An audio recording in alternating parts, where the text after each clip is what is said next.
ఏది అయినా ట్రై చెయ్యి ఆచి చికెన్ మసాలా. ఇరాన్ కొత్త సుప్రీం లీడర్ మొస్తఫా ఖమేనీ బహిరంగంగా కనిపించకపోవడంపై ఇప్పుడు ప్రపంచవ్యాప్తంగా చర్చ జరుగుతోంది. ఎంపిక జరిగి 48 గంటలు గడుస్తున్నా ఆయన ఇంకా మౌనంగా ఉన్నారు. ఫిబ్రవరి 28న అమెరికా ఇజ్రాయెల్ దాడుల్లో మొస్తఫా కూడా గాయపడి ఉండవచ్చని వదంతులు వస్తున్నాయి. ఇరాన్ సుప్రీం లీడర్గా మొస్తఫా నియామకం వెనుక ఆ దేశంలో అత్యంత శక్తివంతమైన సైనిక దళం రెవల్యూషనరీ గార్డ్స్ బలవంతపు ఒత్తిడి ఉన్నట్లు స్పష్టమవుతోంది. భవిష్యత్తులో ఇరాన్ మరింత కఠినమైన దూకుడు విధానాలను అవలంబించే అవకాశం ఉందని అంతర్జాతీయ మీడియా కథనాలు వెల్లడిస్తున్నాయి.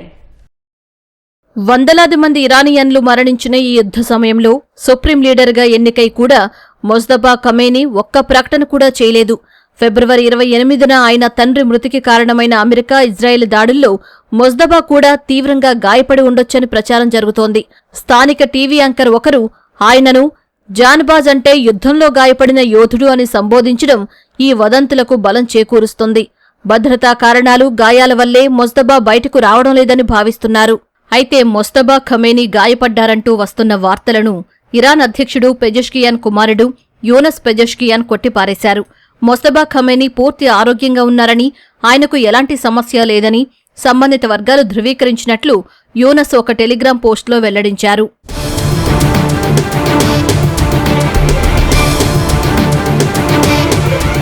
ఇరాన్ కొత్త సుప్రీం లీడర్ ఎంపిక ప్రక్రియలో రెవల్యూషనరీ గార్డ్స్ ఆధిపత్యం స్పష్టంగా కనిపించిందని అంతర్జాతీయ మీడియా కథనాలు వెల్లడించాయి. తమ కఠిన విధానాలకు అనుకూలంగా ఉండే మొస్తఫా ఖమేనీని అత్యున్నత పదవిలో కూర్చోబెట్టేందుకు కొత్త లీడర్ని ఎన్నుకునే అసెంబ్లీ ఆఫ్ ఎక్స్పర్ట్స్ సభ్యులపై రెవల్యూషనరీ గార్డ్స్ తీవ్ర ఒత్తిడి తెచ్చినట్లు సమాచారం. వారసత్వ రాజకీయాలను వ్యతిరేకించిన మత పెద్దలను, నాయకులను బెదిరించి మరీ ఈ ఎంపికను ఖరారు చేసినట్లు తెలుస్తోంది. ఈ అంతర్గత వ్యతిరేకత వల్లే మొస్తఫా నియామక ప్రకటన కూడా గంటల తరబడి ఆలస్యమైంది. వారసత్వ రాజకీయాలను పలువురు మత పెద్దలు తీవ్రంగా వ్యతిరేకించారు.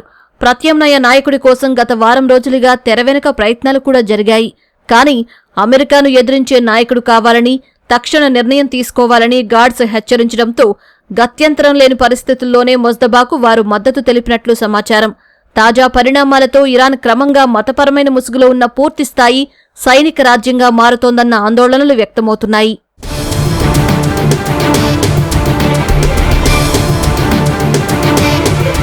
ప్రస్తుతం ఇరాన్లో రెవల్యూషనరీ గార్డ్స్ సుప్రీం లీడర్ కార్యాలయం బేయత్లదే పూర్తి ఆధిపత్యం. గల్ఫ్ దేశాలపై దాడుల విషయంలో ఇరాన్ అధ్యక్షుడు మసౌద్ పెజిష్కియాన్ శనివారం క్షమాపణలు చెప్పగా గార్డ్స్ ఆయనపై తీవ్ర ఆగ్రహం వ్యక్తం చేశారు. దీంతో ఆయన తన వ్యాఖ్యలను వెనక్కి తీసుకోవాల్సి వచ్చింది. గతంలో సుప్రీం లీడర్ ఖమేనీ సైన్యానికి, రాజకీయ నాయకులకు మధ్య సమతుల్యత పాటించేవారు. కానీ కొత్త లీడర్ మొస్తఫాకు రెవల్యూషనరీ గార్డ్స్ కమాండర్లతో అత్యంత సన్నిహిత సంబంధాలు ఉన్నాయి.